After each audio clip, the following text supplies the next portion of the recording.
Well, just like that, it feels like it's 2015 once again on a very special Speaking for Him podcast episode. I am Adam, also known as Adam McNutt, Andrew's good friend, and we are celebrating the 700th episode of the Speaking for Him podcast with your actual host, Mr. Andrew Gomison.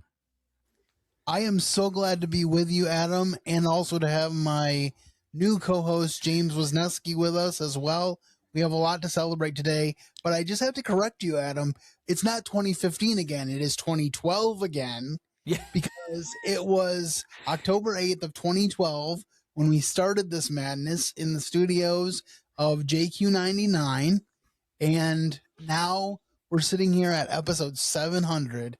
Can you believe it?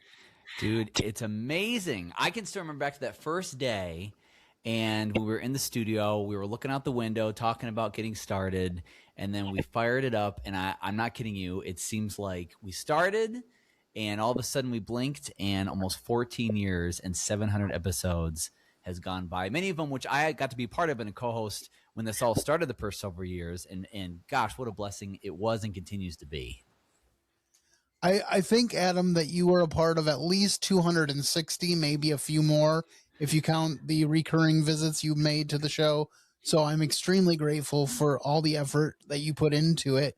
And I don't think without your effort and your willingness to help me in those early days that I would have been able to do it.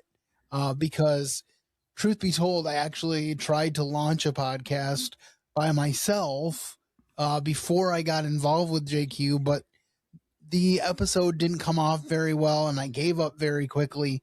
But once I got into JQ, learned some things from Chris and Emily Danielson, and really started to get the feel of being in a radio studio again, it really came to me, and I'm really grateful for you and to Lanzer Broadcasting for those early days, because those early days set me up for what I have now, which is working in my home studio ever since COVID.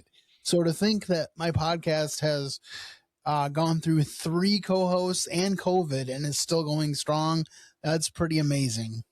Oh, amen. And for those that don't, I don't know if you've mentioned this on the podcast before. I think you've a couple times, but for those that don't know, Andrew has not missed a week in almost 14 years for the podcast whole run. That's incredible. That's absolutely amazing. I mean, that's got to be something we got to throw out there just to celebrate and God's faithfulness in this, you know?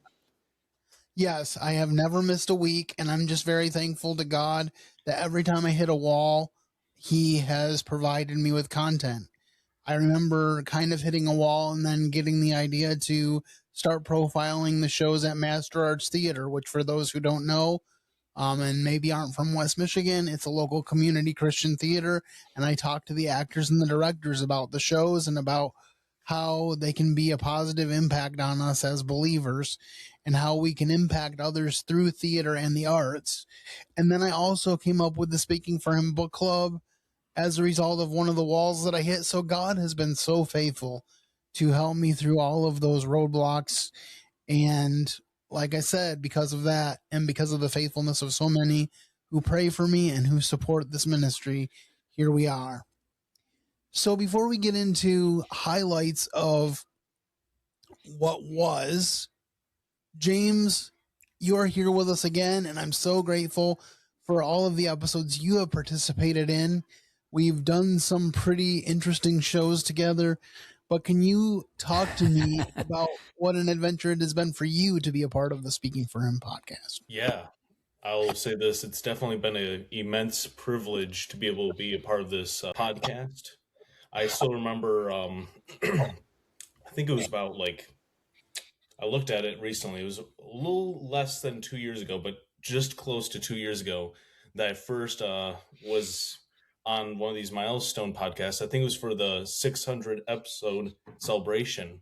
And that's when I got to meet Adam for the first time. And we got to celebrate and look at the history of Speaking for Him. It's crazy to think it's been that long, but also seems so short. I guess you and Andrew, quite often like to give little updates about how many podcasts I've been a part of since little milestones. And I think it's been, I think a little over 20 now. And this will probably make somewhere around 25. I'm not sure. I haven't counted recently, but really God's been faithful. There's been many episodes that we've been doing together, doing it when I can, and it's really been great. We've been a part of a couple of series together, some movie reviews, and have some reoccurring friends on there. Friends from my church Trinity, which you've been a part of a few times here and there. You just came back from a baby shower, and one of my friends just had a baby. That's a praise and worthy to bring glory to God for a safe delivery. But yeah, no, really God's been faithful throughout as the current co-host, God's been faithful for the last two, and you're absolutely right, Andrew. It kind of makes me think there's a little bit of a remnant there, after COVID and all those things. And, I don't think it's a surprise for any of us here, but Adam moved to Tucson recently, and God's providential hand really just, I didn't even realize it, but God orchestrated it perfectly where I came into Andrew's life. And here we are now 2 years after the fact. And ever since I joined the podcast, just pumping out content and here and there sharing a little bit of my ideas. And we've been part of, like I said, many different episodes, ranging from talking about abortion kind of things, talking about putting that verse back where it came from, people sharing their testimonies, and even I think we like to do this one every once in a while, open mics podcast. I think we've done about 3 of those. So God's been good. Yeah, Adam can attest that I used to be deathly afraid of open mic episodes. As a matter of fact, our very 4th episode, I believe, was an open mic episode, because back in the day, I had to record episodes in batches of 2 because I was in the studio and I hadn't come up with a 4th episode. So I kind of came up with one on the fly before I got there, and we went with it. I think it was about Christian entertainment. And so it worked out, but it scared me to death. But again, here we are, and I'm so thankful. Just really quick before we get into the highlights, because that is where we're headed. But really quick before we do that, a shout out to Jeremy and Bree. James said, as we're recording this, we just went to a baby shower for their new baby a couple days ago. And literally the morning after that baby shower, we got the text that they were going to the hospital to have the baby. And like 2 hours after that, they sent us pictures of her. And so wow, grateful to be a part of that group. And that's all the detail I'll share right now, because I'm not at liberty to share anything else, but I'm just so grateful to you, Jeremy and Bree, for your friendship. And I'm praying for full rest and recovery for everyone. All right, well, now it's time to take a walk down memory lane. And it may surprise you, Adam, but I'm not going back to the very first episode. Because if I covered every single episode that I wanted to, we could be here for a long time. As a matter of fact, if I ever run out of content, I'll just do highlight episodes for like 20 episodes in a row. And you're covered. We'll have to do a repeated episode. So we are going to start our journey down memory lane with episode 17 of the podcast, the very first time that my radio mentors, Chris and Emily Danielson, sat down with us in studio. And I asked them about how they started co-hosting radio together. So can you tell me how long you guys have been co-hosts on the radio together? It's been almost a decade. Wow. It's been 9 years now. 9 long. Wonderful slipped in there somewhere, right? Now, so Chris said he's been doing this since he was a junior in high school. How did you, Emily, react when the possibility of you guys doing radio together came up? I was scared to death. Absolutely scared to death. The radio was nothing I ever wanted anything to do. I'm just one of those people. I don't know why it is, but I was always in customer service, receptionist work. When I was a young adult, when I was in high school, giving speeches and stuff like that, just aced the classes, but hated every minute of it. Hated being in front of people, hated dealing with people, but for whatever odd reason, God just gave me an ability to do it. So we're out on the mission field in remote Alaska, Chris loves radio. He's been in it for years by this time. And I was excited about it because I was starting to see how radio really could reach people for Christ and really put the gospel forward to people that might not otherwise hear it. And I was so content and happy doing all the stuff in the background. You know, I do the computer work, the logs, setting things up, doing a lot of the bookkeeping and stuff like that. Well, when you're in the mission field, you don't always have a lot of hands, you know, for the work to be done. And so there came a day where Chris said, "Emily, I need you on air." And I knew I didn't really have a choice. And I kind of really tried to talk my way out of it. But Chris can be persuasive. He can be very persuasive, actually, and very encouraging as well. And it just kind of grew from there. And even to this day, I think, you know, I look at it and I'm amazed that God has put me in this place that I am. And I think it's really simply because of that fact that out on that mission field to the Native American people in Alaska, they didn't have a lot of other options. It was a way to share the love of Jesus Christ with people that otherwise would not hear it. And another thing to kind of add to that is that when we started doing radio together was long before that. She would actually do commercials for me. I was a general manager and sales manager of different organizations, and we'd always need a female voice. And when she would come in and do some of these ads, you could just hear she had this big market voice. And in 2002, I wanted to I really felt God leading us to do like a Chris and Emily morning show type thing. And I was a sports broadcaster, and I was also the fill-in for my morning shows, comedy morning shows, when they would take vacations. But when you're the boss and you say, "How did I do?" You know, everybody, "Oh, you did real good." You know, it's like I didn't really know. And so I went to some other people around the country in the industry, and I said, I really feel like we should just, you know, go to Christian radio, and Emily and I should host a morning show. And in 2002, I got separate feedback from multiple people that said, "Nobody will ever hire you because because you're like a sports guy and more of a management guy. And she is, even though you're a stand-up comic, that doesn't count. And she has no experience. She works for the state of Minnesota. She's a housewife. No one's going to hire you, not even in the Christian industry."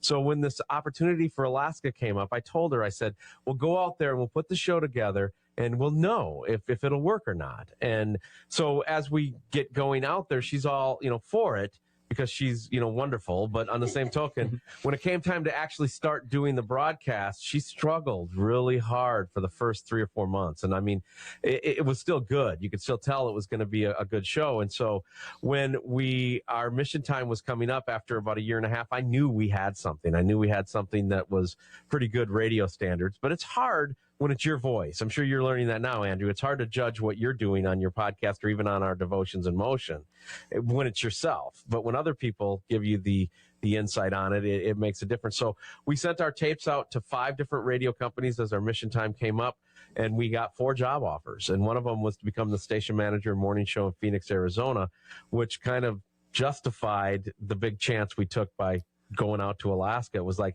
that was the one time in my career I can say where everything that God had laid on my heart when I was obedient and blindly just following him, that we were vindicated, and it felt really good. And then after 4 years in Arizona, we started our own ministry and ended up coming here to Michigan so that we could do our nonprofit ministry bivocational, because this JQ99 is a commercial Christian radio station, and that's kind of why we're here. So that really represents the start of it all, even though it wasn't the first episode, because Chris and Emily came into my life because my brother Simon was listening to WJQ at one point and said, "There's this really funny couple on morning radio on WJQ named Chris and Emily." And he said, we should listen to them more often. And then after that, I had started my Speaking for Him ministry in 2009, and I was wondering how to get the word out about it. I was looking for churches to speak in, and my mom said, "You should reach out to local radio stations to see if any of them would be interested in having you on to talk about your ministry." And WJQ was the only one that responded, and Chris and Emily invited me to be a part of their Devotions in Motion segment, something that I did for 1.5 years. And during that period, I met Adam, and I went to the manager of the station and asked for permission to start the Speaking for Him podcast, which, as I said earlier, we started in October of 2012, and I haven't looked back since. So I'm very thankful for that. Adam, what are your thoughts listening back to that first clip? Boy, the first couple thoughts are, wasn't that just 2 weeks ago? That's the wild part, but we're talking 13 years at this stage. Another part was, I just remember how cool that night was, because like you mentioned, it's one of the first shows where we had guests in the studio, and it was so fun. I mean, just Chris and Emily were awesome, and they were so willing to come in and do the podcast, give their time. And it was really cool to see the dynamics too of you interviewing them. And I felt like that was where, with the podcast, where you really started getting to your groove after a few months, you know? And I hope that you knew them too, but it was just so fun to watch the dynamics of that, and to see Chris Lemley's support of the podcast as well too. So I feel like you said, it wasn't the first episode, but it felt like the first, okay, we've had guests on now, and I feel like we're really getting into a rhythm, and it took off from there. So next, I want to talk about a mentor of sorts that I've never actually worked with or discussed radio at length with, but his name is Wally.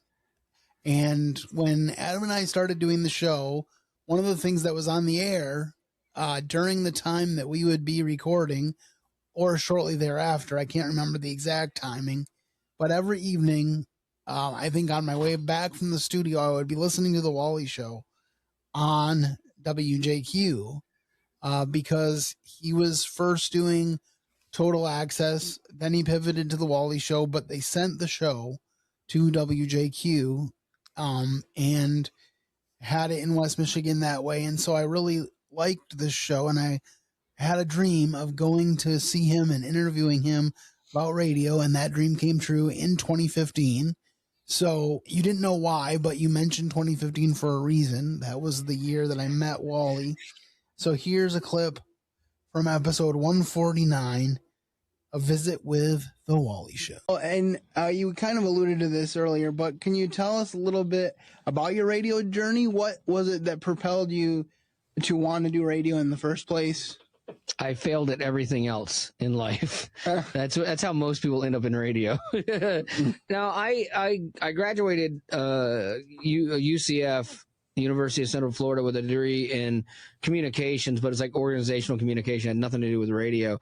And my mother-in-law, who has since passed away, had said, well, why don't you should work in radio, like a few years before that. And I'm like, I don't know anybody, don't know anything about it. I can't ever see that happening. And I graduate. My wife had a friend that was selling spots at a radio station, and she was like, oh, I could get him in, I think, at least get him an interview. And so I got an interview.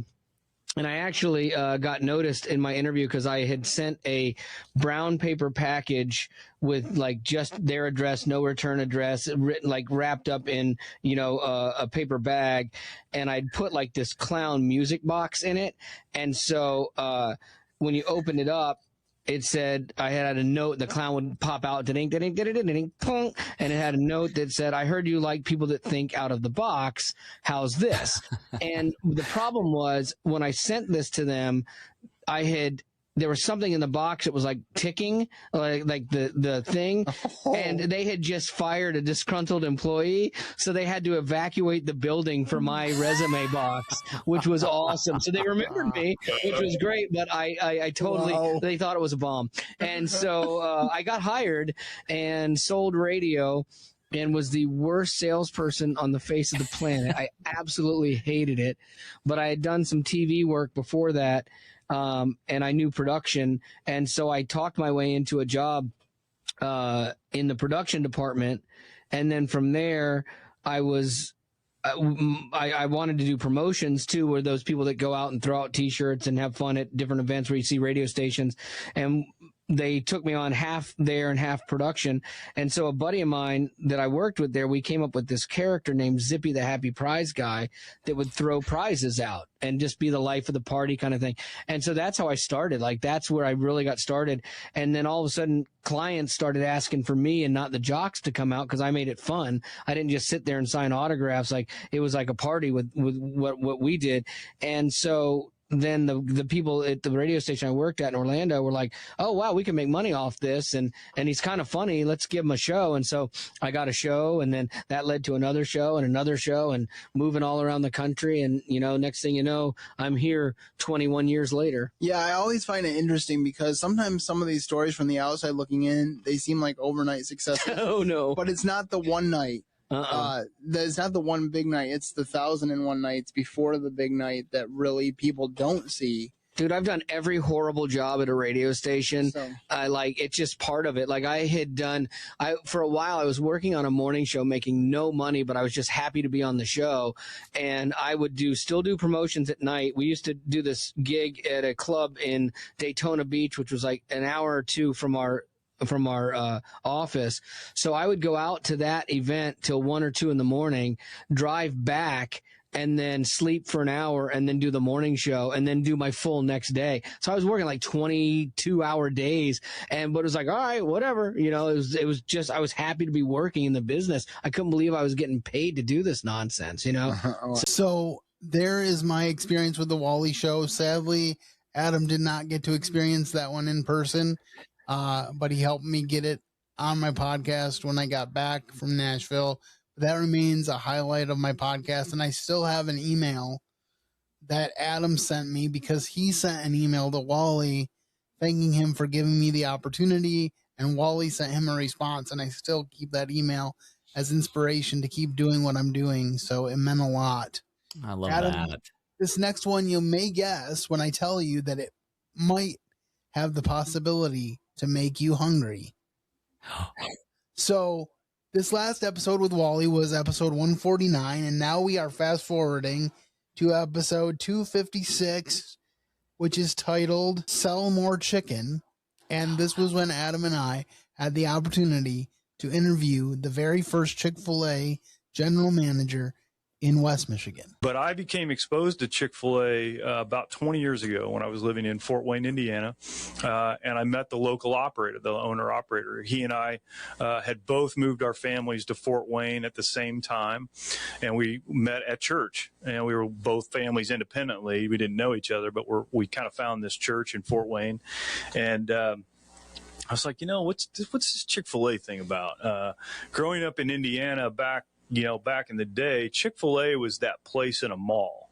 And it was, they were always handing out samples. And, it was kind of, interesting fact about Chick-fil-A. They were the very first restaurant to go into a mall down in just outside of Atlanta, in Greenbrier Mall. Oh, okay. But anyway, my relationship with Brian Smith back in Fort Wayne was the first time that I kind of thought, well, this Chick-fil-A thing might be kind of cool. But as God would have it, his plan was different than mine at the time. I moved to Michigan, and Brian moved to Maryland, but we always stayed in touch. I started pursuing Chick-fil-A over 15 years ago to bring them to West Michigan. My first letter of interest to Chick-fil-A was in the year 2002. And so it's been quite the journey to come to where we are today. Yeah, I asked the restaurant business question because I wasn't sure if Chick-fil-A was your first stop or not. So that's interesting. Yeah. To find that was what drove you is to get involved with Chick-fil-A. Yeah, absolutely. I'd never even worked in a restaurant before owning, one of the most powerful brands in America today. And so it's been like drinking from a fire hose ever since. So there it is, Adam, our first brush with major fame in a way. Well, our first mutual brush, because of course Wally's famous. He would hate it if I said he wasn't. But we had to interview someone who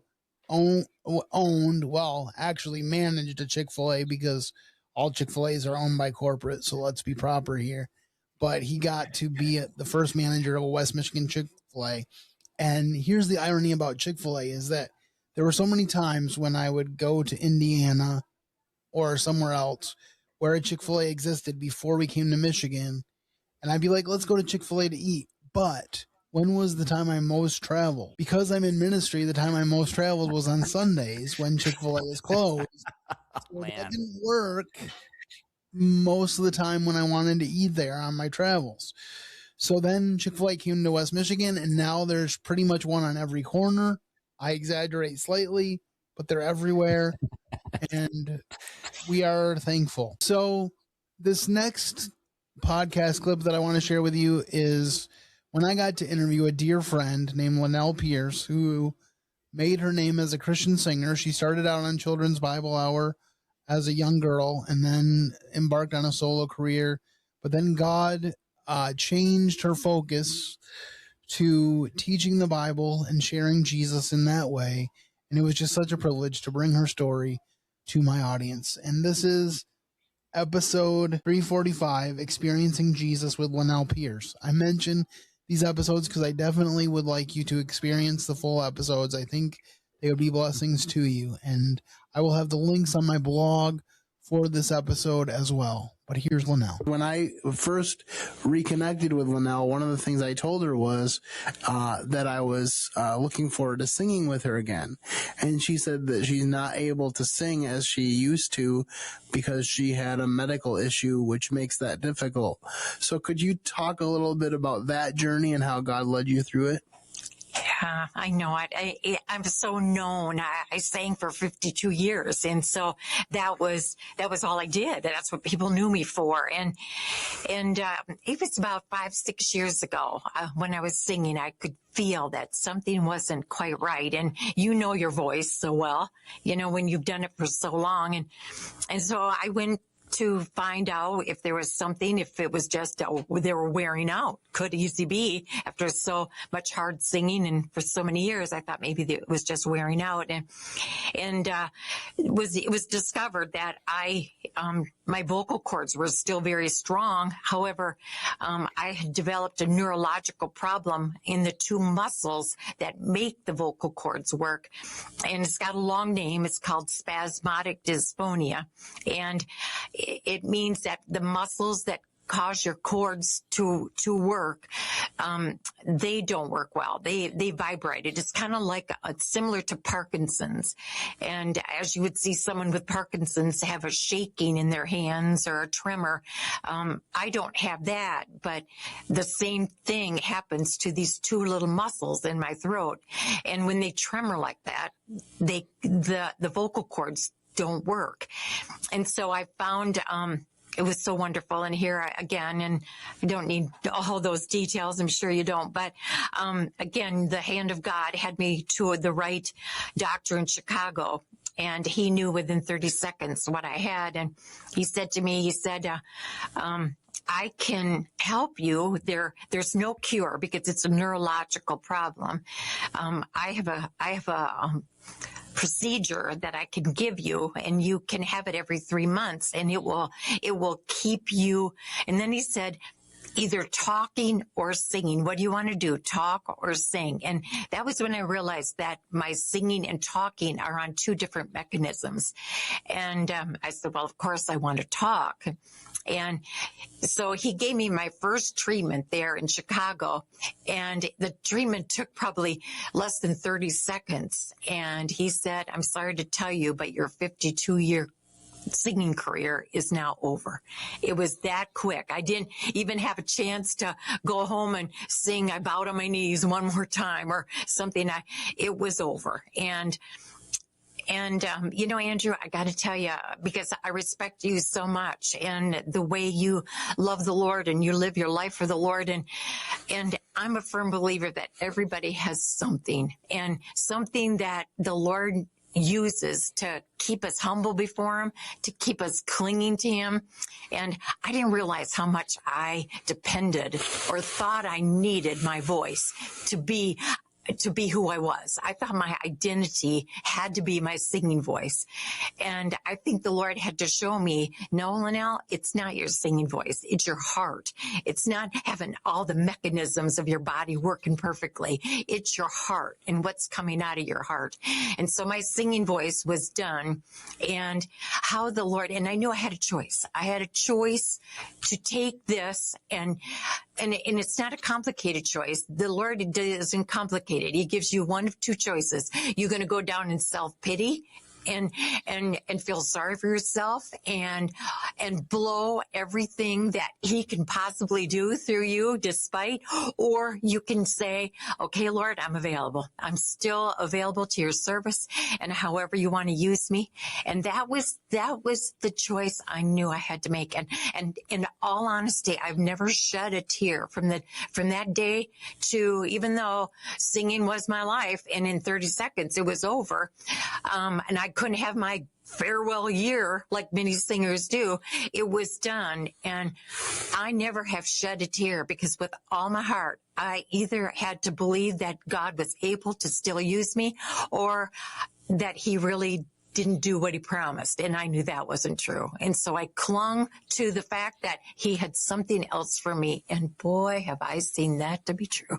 And so I think you might be able to tell from that clip that I got emotional hearing her story. And I kind of was getting emotional hearing it again because that story can only be told through the power of God and from someone who's experienced the power of God. So I have a few more clips to go through, but James, since you were not around in those early days, do you have any thoughts on these last couple clips that you've heard? You've told me in the past, Andrew, I should listen to some more of your past podcasts, and this is definitely giving me some more. I guess it's both for our listeners, but also for myself. It really shows me a lot of really God's faithfulness for the podcast over the years, and really just the stories I heard. Really, just it's really interesting to see how God orchestrates everything, like ranging from the Chris and Emily, them talking about them starting JQ, like being a part of that and everything like that. It's interesting because like you guys talk about how you guys met there and everything, just the way God, like you say before, Andrew, a while back ago, that you're a 4.5 Calvinist because you think that maybe you have an act in some of these things, but ultimately at the end of the day, when you get to heaven, you'll see the tapestry of how God interwoven everything, and it might look ugly on the back side of the tapestry, but the front of it is a beautiful picture. And just like it's such a humble beginning, and then with many other stories you got to have. I remember actually hearing them on the radio here and there growing up, actually, because as a kid I grew up with a jukebox in front of me with CD player, CDs, some cassettes, and a radio by my bed whenever I slept. What's a cassette? What? What are you saying there, mister? I said, what's a cassette? Oh my goodness. I remember them. I'm surprised you mentioned cassettes. You're being the youngest person on this episode. That's the thing, you put pencils in, We've right? talked about age once on this podcast for the 600th. You want to talk about age again for the 700th? Okay. How did Job's friends say it? Elihu? I was silent for a while and I let the older men speak. Let the younger man speak for himself because all the older men are being fools. So, no. Okay. I'm not going to get cross-stitched on a pillow. Wait, I got it on my bed right now. That's why my camera's not fixed on it. Yeah, no, yes, I grew up with a radio by my head also, and I used to listen to the radio all the time.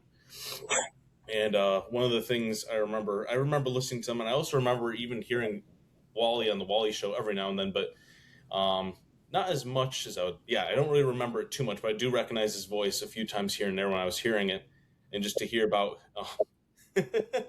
kind of made me laugh when he said about how usually radio is the last resort for things.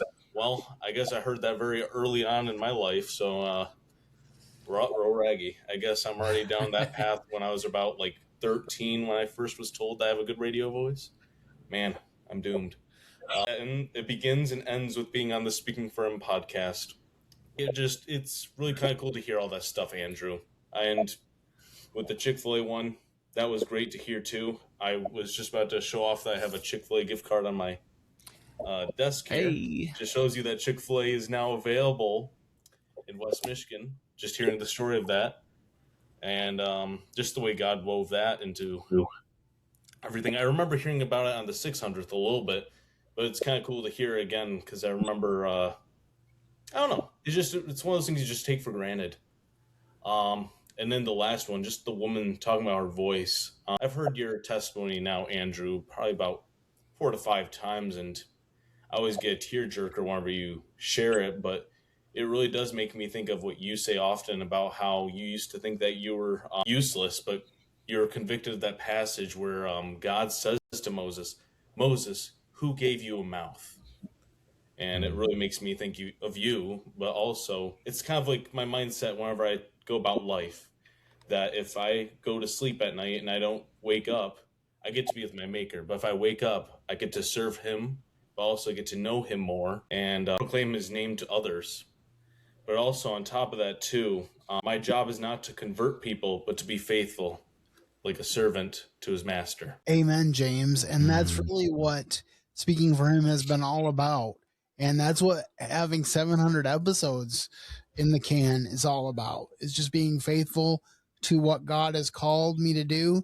In those early days, if I had felt like giving up, one of the things that motivated me was that Adam was donating his time and JQ was donating their studio space to me. So I wanted to make the most of it. And I truly believe we did. We did some stuff that it's really hard to believe. You won't hear a clip today, but A Christmas Carol in the studio ranks right up there as one of my best podcast memories, because we had like 15 to 20 people crammed in that studio around the 4 mics, and we made it happen. It was tough going, but we did it. And the most amazing thing is 5 minutes into the first episode, Adam's like, I forgot to hit record.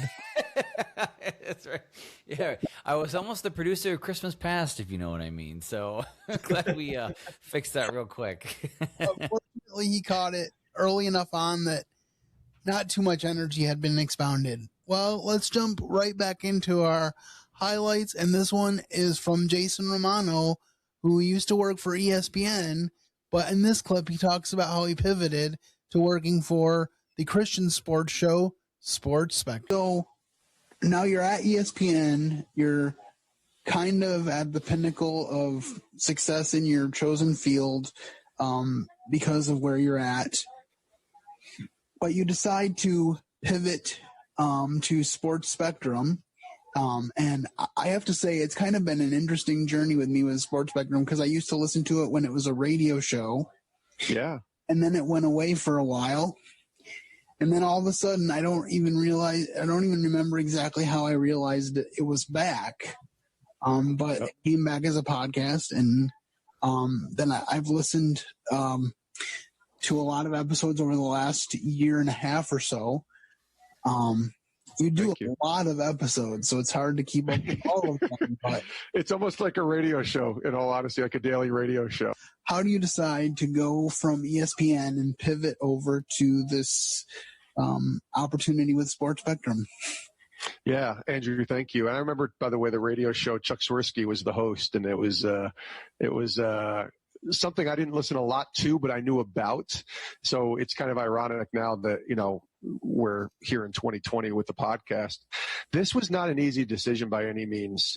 In fact, it was not something I was pursuing or looking for, to be quite honest with you. I was 15 years into my job at ESPN, and I was working at ESPN. Like, I used to tell people, we got to play in the toy department every single day. Got to go in the sandbox and play with the toys at ESPN every single day. So why would you want to leave that, right? But somewhere around mid to late 2015, a couple things were going on. I probably was at the toughest point in my journey at ESPN as far as culture, people I was working with.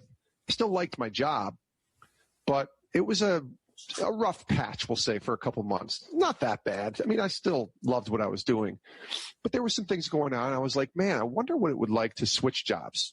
Not necessarily ESPN, but maybe it's time to switch jobs or do something else. And I found myself at a conference in Nashville, Tennessee, in July of 2015, and I was asked to speak to a group of social media experts, which was the job that I was doing at ESPN at that time, social media producer, director. But the people who I was speaking to all worked for churches, nonprofits, faith-based organizations, and were doing the same work I was doing. So I share my story. I share a little bit of the testimony that I just shared with you. I share about the job at ESPN, what my role entailed. And then I get to meet these people and talk to them. And I realized, wait a minute, they're doing the same job I'm doing, but for a greater purpose. At least in my eyes, it was a greater purpose because they're working in ministry. And that's where I kind of just had the first thoughts of maybe it was something I might want to pursue. I don't know what that meant. I don't know what that looks like, working in ministry, but maybe that's something to think about. And so that was the beginning of maybe where God was starting to tug on my spirit a little bit about leaving. But it wasn't until 2016, when that rough patch turned into a really great patch working on Mike and Mike in the Morning, which was, one of the top sports radio shows maybe ever. I love Mike and Mike. And that was an honor, let's put it that way, to work on that show, especially later in my career, where I could appreciate it more. And being around two guys like Greeny and Golick, who are the top of the top in terms of what they were doing, and people listening, a lot of people watched and listened to that show. And they included me in their show. So I was on the show pretty much every day. Usually they would just mention my name. I wasn't talking on the show, but, I was in the studio with them for a full year, having a blast. We got to travel, Andrew, all across the country. We were on the NFL, where were we? We were in Houston for the Super Bowl. We were in Chicago for the World Series that year. We were in Tampa for the national championship for college football. We were at the NBA Finals when LeBron played Golden State and Steph. So we got to go to really cool events with Mike and Mike, and I got to travel with them. So I'm at the peak in terms of the most fun I've ever had at my job was at ESPN was the last year. But I could still feel that little tug, that little nudge in my spirit saying, Jason, I want you to do more for me. And I didn't know what that meant. I didn't even really hear that audible voice. I just kind of felt that God was saying, I want you to do more for me. And spent that year 2016 not only enjoying ESPN and working on Mike and Mike, but being intentional about building relationships with people outside of ESPN. Not knowing that I would be looking for a job per se, but just building relationships, because you never know. You might lose your job. You might go somewhere else, and you always want to build more relationships with people because those could be doors that open up that you didn't even expect. Well, that's exactly what happened with me, because in one of those conversations, it was the president of a ministry called Pro Athletes Outreach. And in the fall of 2016, 4 years ago now, wow, I got a call from a guy named Steve Stenstrom, and we were texting or DMing on Twitter, and he says, hey, Jason, we just purchased a ministry called Sports Spectrum. You ever heard of it? I said, absolutely. Sports and faith. He goes, yeah. Would you ever have any interest in coming and working with us with the Sports Spectrum brand? And so I said, well, what would I be doing? He's like, well, we really want to rebuild this brand up. So it's been a brand for 35 years, but it's 2016 at that time. We really want to kind of take it into the next stage of digital content, podcasting, website, that type of stuff. And we'd love to have you kind of spearhead that effort and lead it. I said, okay, that's interesting.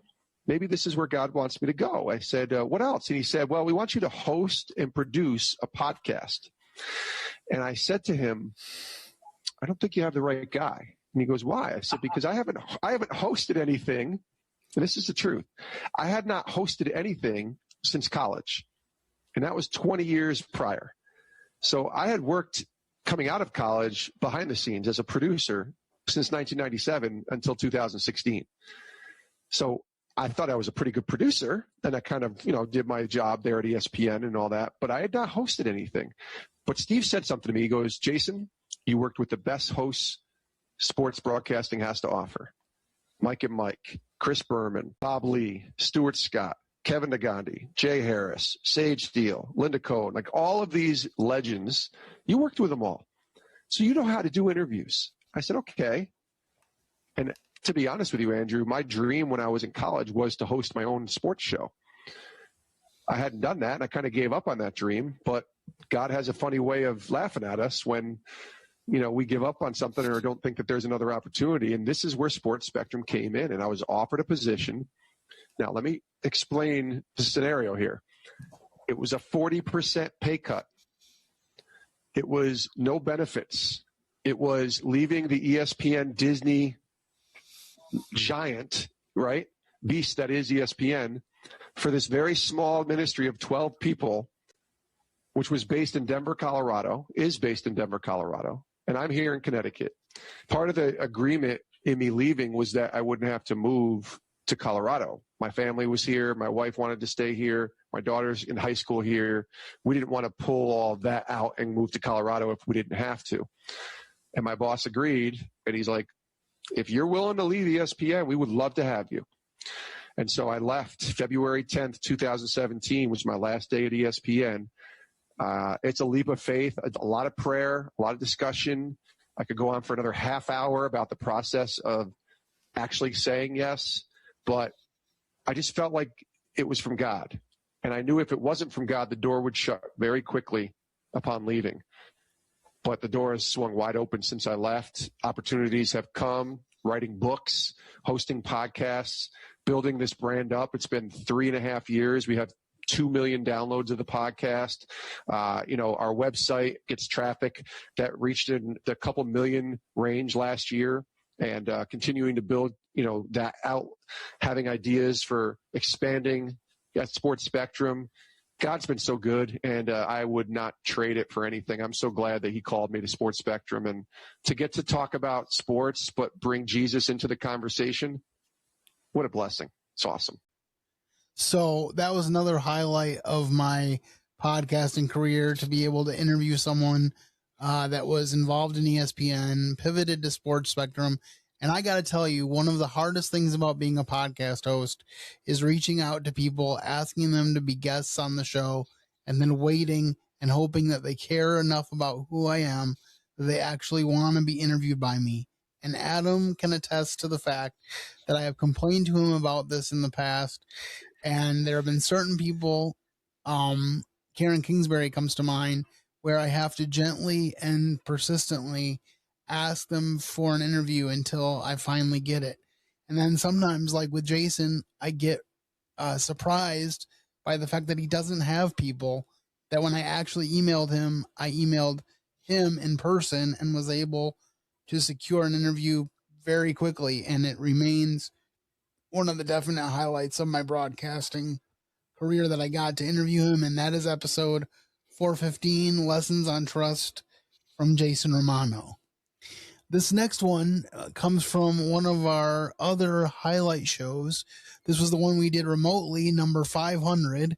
Adam and I did the podcast at Brands in Grand Rapids. And for those who listen to the podcast regularly, you know that I was kind of hoping for a remote broadcast for this 700th.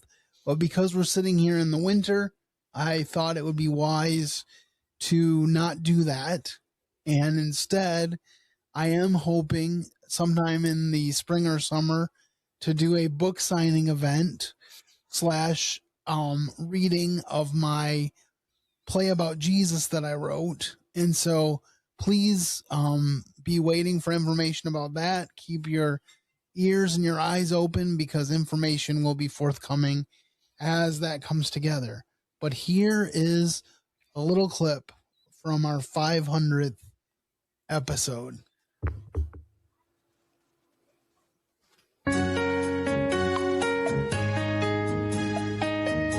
Hello, my name is Andrew Gomison, and it is my privilege to welcome you to the 500th episode of the Speaking for Him podcast.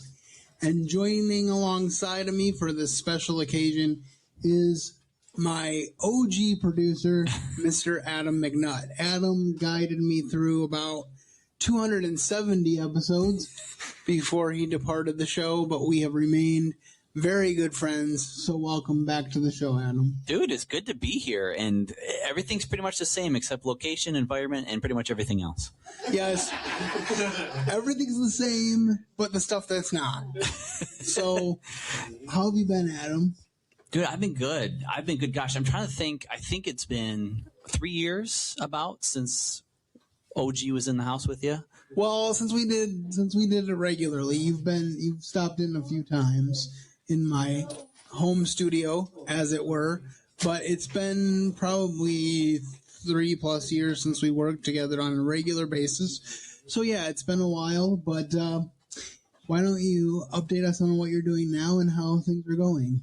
Well, since last being with you, Andrew, full time, we have entered a new decade. So, except for a little more creaking, that's going pretty well, all in all. 3 years ago, I was just starting full time in youth ministry at my church. So, I'm happy to say 3 years later and one pandemic later, God has been very good and still there at church. We're doing 6th through 12th grade youth ministry. So it's kind of great to be in a place where there's food not being thrown at each other today. So that's a win. But it's been fun. It's been really good staying busy with teens and doing youth ministry and living the life. Well, I think you had mentioned on your podcast, which we will plug here, Adam is a co-host of the Mom Millennial podcast with his former radio partner, Cece Labarge. And I think you had mentioned on a recent podcast there that you worked with her about 300 years ago because the last 2 years with COVID and things of that nature have just crawled by, but God is faithful and he's brought us through it. Well, one of the things that you do when you reach a milestone like this is you look back. So I want to share with you some of my highlights from the past years. Now, it's impossible to get a highlight from every show. If I did 500 highlights, we would be here for 5 hours, and nobody wants that. So that gives you a little bit of a taste of our 500th episode that we did at Brands in Grand Rapids, and I really did enjoy doing the remote thing. I wish they would come out with a podcast studio that was literally handheld that you could pick up and carry with you, because then I would do a lot more remotes. I could literally be possibly doing this in a remote location with at least James live, even though Adam's in Arizona, if that was the case. I did see one that is very portable, but also very expensive, so it's out of my budget right now. But if I ever get that Joe Rogan money, then maybe I will invest in it. It would be great. So that was episode 500, and we just have a couple more highlights to go. But this next one was the introductory podcast of my current co-host, James Wisniewski. He came on the podcast to give his testimony, and also because he was thinking at that time of starting his own podcast, and he wanted to learn what it was like to do a podcast. And I said, why don't you join me on my podcast? And I really miss having a co-host. So if things go well, I'll keep having you on. And I have told James before that if he had the time, I would have him on every single episode. I understand why he doesn't have the time for that, but if he did, I would, because James is really good at this. He mentioned earlier having a voice for radio, and I really do think he does. But here's a little bit of that testimony from episode 587. James Wisniewski, Fisher of Men. Eventually, at about 2021, early 2021, this same cousin, he's an incredible cousin, he invited me to go to this houseplant group. It's kind of like a Bible study. Each week somebody leads differently. So the first time I went, I loved it because it's talking about the Bible, all open floor discussions. However, little did I know the next time I would go, my uncle would play an evangelist on the TV screen who would say this, quoting Matthew 5:28. You've heard it said of old that you shall not commit adultery. But I say to you, whoever looks upon a woman with lust has committed adultery with her in his heart. At that moment, I didn't know what lust meant. So I remember I looked up on the Googler machine and it said strong sexual desire. And I was like, oh, shoot. I didn't realize what I was doing when I was lusting after these women by watching pornography. I didn't realize I was doing something that was offending God. And it made me realize who he is and what he must do to me. And not saying these are his only attributes, holy, righteous, and just, but it also made me realize all the more what he must do to me. But then it makes me think of the verse from Romans 5:8 that says, but God demonstrated his own love for us in that while we were yet still sinners, Christ died for us. So it finally made sense what Christ did. I never understood what the sin aspect of was when I always used to say that Jesus died for my sins. I finally understood, and I realized how amazing grace is. So there you go. The first episode that James was a part of. And as he said, he's been a part of over 20 episodes. We're excited for episodes to come. We're still wrapping up our series on Put That Verse Back Where It Came From. So part 4 of that series is coming up soon. And we also have an important podcast on discipleship and Christian fellowship that is coming up very soon. And there's a very personal reason why that podcast episode is going to be made, and we will talk more about that when it posts. But just keep your ears open for those. We would really appreciate it. I have one final clip to share with you, and this is from episode 666. I know 666 is generally a bad number, but I feel like we redeemed it with this podcast because I talked with abortion survivor Brittany Poppy, and by abortion survivor I mean one who had an abortion because she felt like she had to because of the situation she was in life, but now she works with people to help them find hope through Jesus Christ. So here's a little bit from Brittany about that. Romans 8:28, for he works all things together for the good of those who love him, who are called according to his purpose. I don't believe that his plan was for me to have an abortion, but I believe that because I had an abortion and I repented for it and he redeemed me, he decided, well, this is now what we're going to do. We're going to use this and we're going to use it for the good of my kingdom.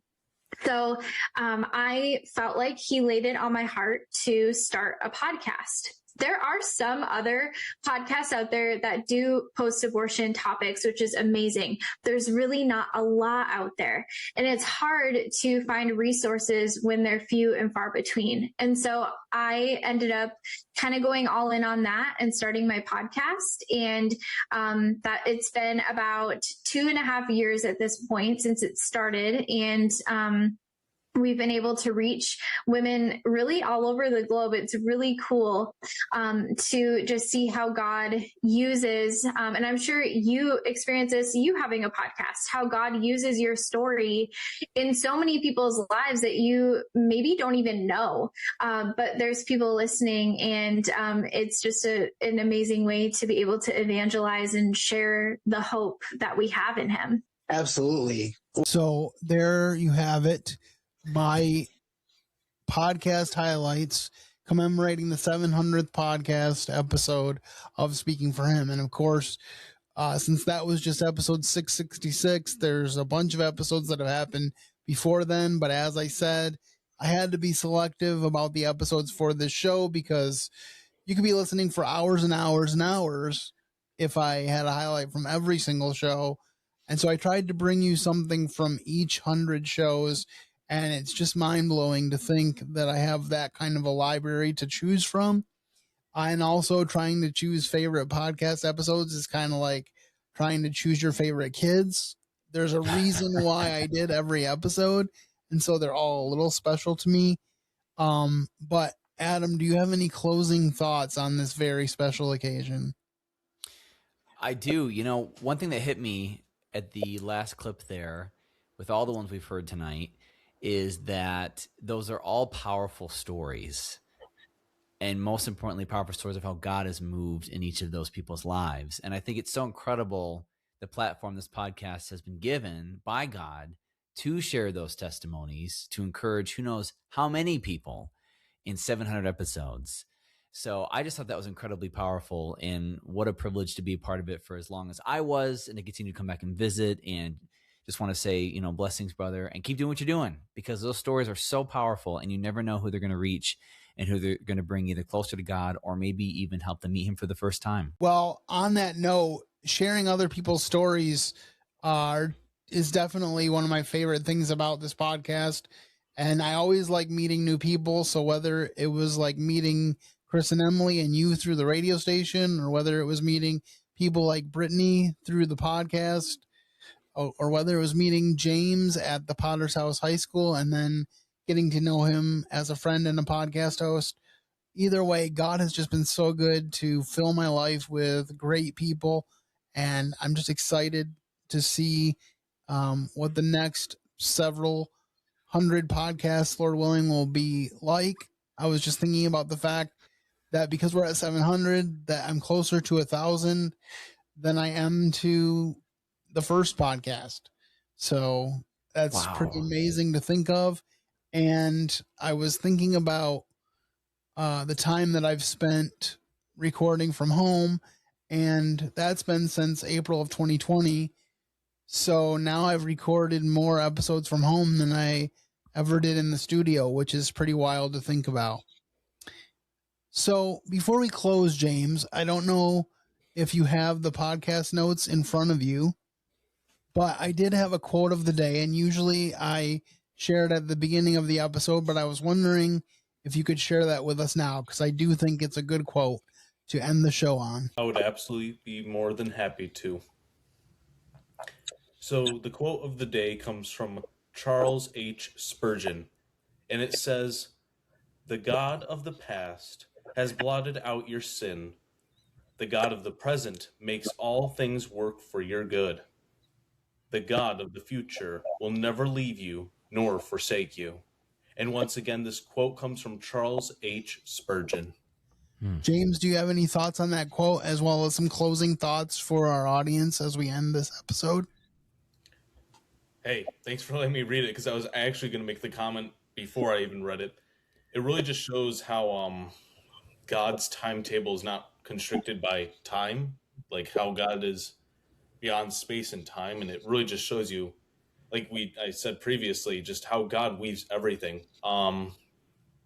I guess after hearing that one, the last one, I agree with you, Adam. It really just kind of gave me a moment to like reflect on what we just heard, but also just many other episodes I've been a part of too. Just like I think about how God weaves everything. It's crazy to me. Like I bring this up because it's always been one of my favorite moments, probably the best moment I've had with you yet, Andrew. But it was a few episodes after that one. But where, if you remember, I had Ron share his story about how he prevented an abortion because he saw somebody praying outside the clinic. And he shared that story because he was inspired by me. It's to give context, Adam, if you didn't know. I had a coworker of mine in the distance. He was listening to something, and I was like, he looks like he's listening to maybe something podcast related or news related. So I thought, why not to share with him a podcast that I was a part of recently with Andrew that I thought was very inspirational. And it was my friend from church sharing about how God helped him to turn away from an abortion he participated in. And I went over to that gentleman and I said to him, "Hey, what are you listening to?" And eventually I shared that with him. And he came over to me about a week or two later and he said, "James, that really made me think of a time when I was at an abortion clinic. When I was about to proceed with this abortion, we were in the waiting room with who would later be my wife, and we were waiting about 2 hours, and I saw outside the window somebody just praying, just one person. All the protesters left. And I told him, if you want to, you can share that story on the podcast. And he said it would be an immense privilege. And it sounded similar to what he said there to what that lady said for that episode. And it's so true, isn't it? Like, he said that and this guy's not a believer. He said, you don't know who you may touch through this podcast. And whether if it's podcast or anything, that and I said in the podcast, but I'll say it again, the passage in one of the Peter epistles where it says, always be prepared to give an answer for the hope that's within you.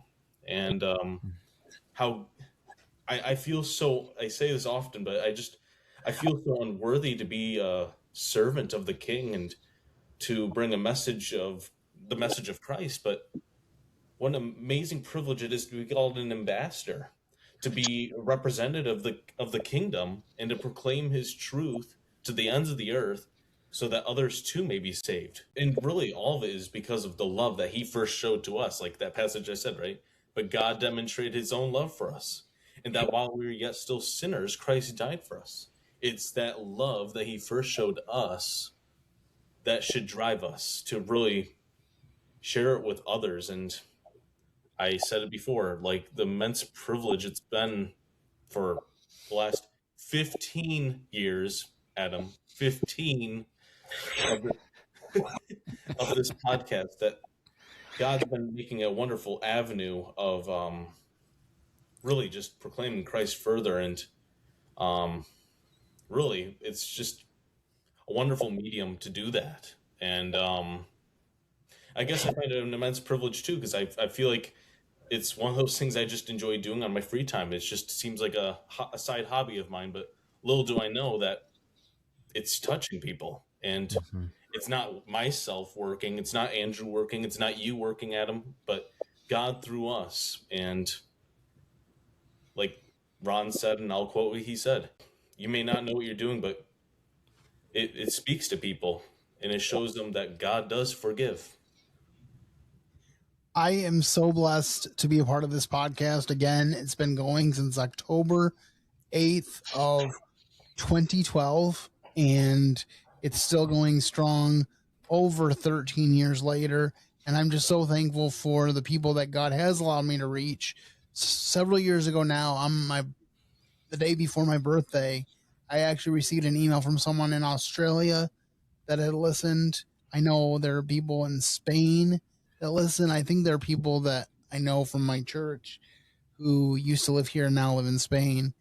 But it's just neat to look at the map and realize there are people around the world who are listening to the podcast, and then I'm able to reach so many people right from my studio here in Howard City, Michigan.